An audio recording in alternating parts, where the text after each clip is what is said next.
Because you have a lot of Guyanese who are ill-informed. Correct. They're ill-informed. Now, correct. For instance, the situation with the visas and the ratification of visas, there was a massive attempt to make it seem that Odessa Primus didn't lose her visa as a result of Azadi Mohammed. Well, then there was a massive attempt to make it seem that Odessa Primus didn't lose her visa as a result of Azadi Mohammed. Well, then why would someone who never overstayed, who is not a high-profile individual in Guyana, why would she lose her visa? When she was questioned, not to say just take your visa and they tell you nothing. When she was questioned, she said, she was asked about Azadi Mohammed. The list goes on. This is correct. I was watching your live that night. Correct. She was asked about Azadi. She didn't say that the night of the airport. She said she was asked about me. Correct. Gordon Mosley somehow got her to say, and I believe once Gordon Mosley quotes someone, that is what they said, or she would have come and said, no, I said so, right? So it's a matter of fact. She said she was asked about Azadi Mohammed. She was questioned about Azadi Mohammed. She was asked about government officials. Given that she is a staunch opponent of the government, what could she tell about the government? Well, exactly. Right? Exactly. She was asked about some social activists. Which social activists she knew? You understand? Right? Which social activists she knew? Correct. Now, everybody is saying the American ambassador was questioned. And that was made out to look like the American ambassador understands. Can the American ambassador, since she knows the difference between OFAC sanctions and what the State Department does and so on. Correct. Can she give us an explanation as to why Odessa Primus visa was revoked? It's only because America does not operate like that. Correct. And Guyanese are foolish and naive to believe. Correct. There are going to be many more people who are going to face the fate that Odessa Primus has faced. And my worry is, now I know Odessa Primus.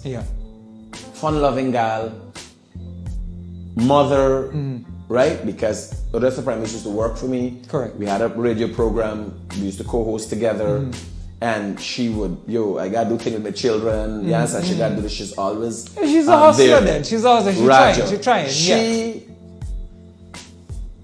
has fallen on a bit of a gold mine. Azadi Mohammed is doling out money to influencers to get the attention he needs. Right? This is classic Escobar Syndrome, Dunas Coke Syndrome. This is nothing new. Azadi Mohammed and his actions are nothing new. This is played out. Correct. And there is only one end to it. Correct. We all know what's here. History is there to lend us support. It's bound to It is repeating itself here. History is bound to repeat itself. So my worry with persons like Odessa Primus, she has not been, how to put it, like me. I'm into construction. I've gone to the top of media. I have played a role in a number of fields that I've gone to the top of. Right? I am not your suave guy. I'm not perfect. Correct. And the funny thing is, I don't care to be. And that's why we love you. Right? That's why we invited you to this podcast, because we wanted to hear the truth and nothing but the truth. And that's what this podcast is about. These people can't really find. That's her niche. That's the funny thing. She can't do a better job. They ain't got a better job. They can't do a better job. You understand? So she falling, come create confusion like me, ain't much different from she. I just live on the other side. You understand? I come create confusion. I create confusion. I do construction. Yeah. You understand? Yeah. Multiple things. Yeah. I have If a you fan rub club. the clone prints, Yeah. you will see. Yeah. Odessa Primer's going to show up. Yeah. B-Man going to show up. 100%. You understand? 100%. The false prophet Yeah. going to show up. Yeah. So they ain't got nothing else going for them. What I can tell you, I gotta respect the fact that she figured out how to milk the cow because I didn't want them. Bro, here I'm now. Yeah. I got caught in between a rock and a hard place. Correct. I thought that association gonna lead to influence, gonna lead to me leveling out and building myself. Correct. I didn't need nothing else. Correct. Right? Everybody wants to build. I'm sure I build yourself. I feel that many things, I'm not ashamed to say, before I succeed at one or two things. And I'm sure it's the same with you. Same. In order, I'm not cutting you, but in order to be successful in business, you must fail multiple times. It is. If you fail, and just continue failing, learning from failure. Correct. So, for instance, I say my here, as I grow, nobody's gonna question me because I didn't next to a billionaire. Nobody asks or whatever, right?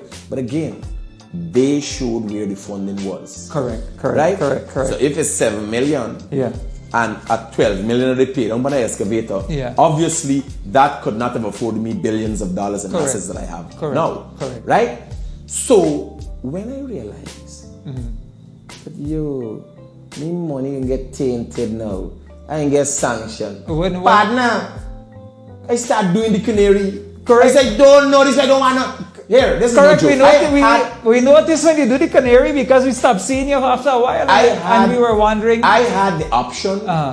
So the directors, I wrote a story about it. The directors for Tupui, a company that was working for the Mohammeds at the time. Correct. I know. Building a war for them. Come together and said, so how we can do this thing? You're going to pay them the $20 million for the excavator. I say, you pay them, then when they don't, they got transferred. Correct. It comes from Mohammed to me. I want nothing with this evil name coming to me. Because they can come back to be sanctioned. Right. I know. I say here, I want to come out publicly. No problem.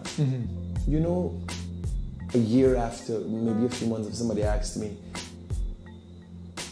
you come up with the idea to come out public. I said, but I wanted everybody to know that the baby party broke up with no friend. Because I could have gone me easy and said, bro, hey, later, cool. Now, in retrospect, Azzuddin Mohammed used me to his advantage. 100%. No, 100%. to his advantage. I don't feel used. Right? I don't feel used. I don't think anything was taken away from me. Because remember, every weekend we line in, we take. Correct. But I could tell you that at the time, partner, our friendship was inseparable. Correct. Well, we've all seen you in the Ferrari and we've all seen you. I felt he was genuine. Yeah. Bear in mind, listen to what I'm telling you. I felt he was genuine and I was, as a matter of fact, very genuine. Correct. And you are a genuine guy. Me and you go up the road half of the time, so I know that we were buddies. Correct. I don't tag this thing for my own thing because these are matter of facts that people haven't seen. Right? This matter of fact. No, I never paid for anything. If we go in anyway, as what you want. Correct. As would pour my drink. Azzuddin Mohammed doesn't use alcohol. Correct. That's a known fact. As would pour my drink. Yeah. Anything I want. I dine the Demerara if I want KFC. I say, I gotta get something. I gotta get cutting. I call my company bridge. Buy KFC. Bring the KFC? Anything I want. Here, yes. Yes. You know what? Go with the boat there. You know what? After this show, I'm gonna contact him and tell him, listen, buddy, let me and you be friends now because I want some. I want a friend like that, right? The friendship was neutral. Now, at no point in time was I ever aware that they were doing anything. We never had no discussions. Correct. That is why I had to, and he didn't need to. You can't have a friend and you doing your thing and tell him, well, let's do this. That would be foolish. Correct. He did his thing. Where the rift began is he thought making joke of your friends. That time I sit down a little bad, so that take a picture, right? Saying, oh, this. He thought, he found that funny. Yeah. But hold on, let me just stop you for a second right here, right? And I want you to answer this question honestly. I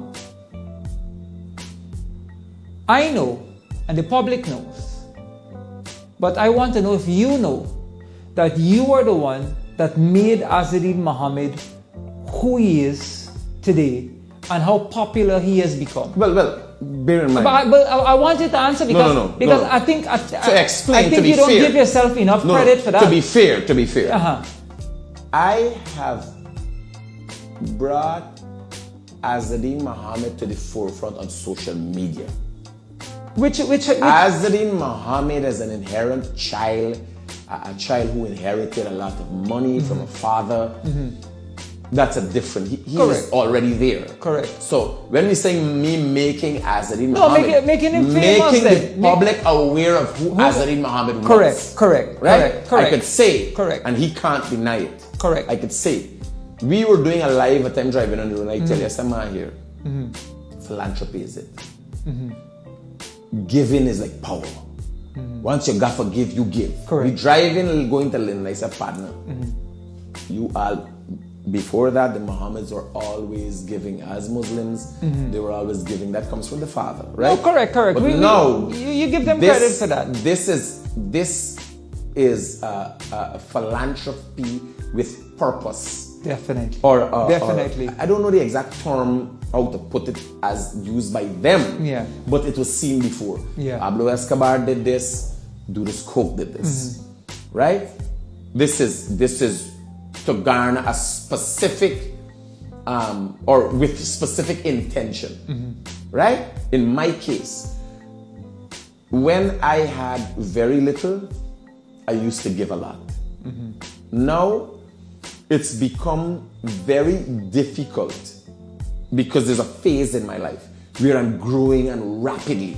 Correct. You understand? Correct. So you got days.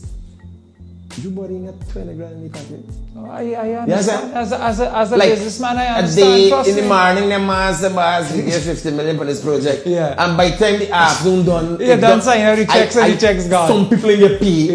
Yeah. Like, yes, done. No, that's how it goes. That's how it goes.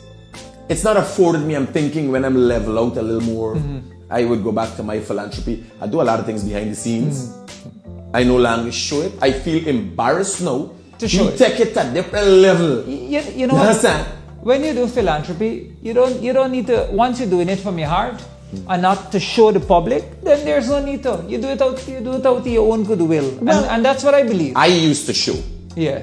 But for one reason. So I used to get donations when I started Forces Guyanese Critic. I used to get donations, and I would.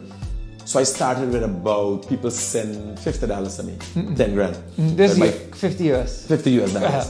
So I would spend 25 US out to buy puri and then go and share, do a video. Correct. Then I get 100 US. And I spend 50 US. And so. Correct. So the money used to come bigger. Correct. But I had a formula to ensure that, bear in mind, a lot of these donations, people would say, Critic, we just want to give you something for what you do. Correct. The intention was not correct. philanthropy, right? To keep the show going. Correct. I had just left Kaichor. I didn't, that's how I got my support through donations.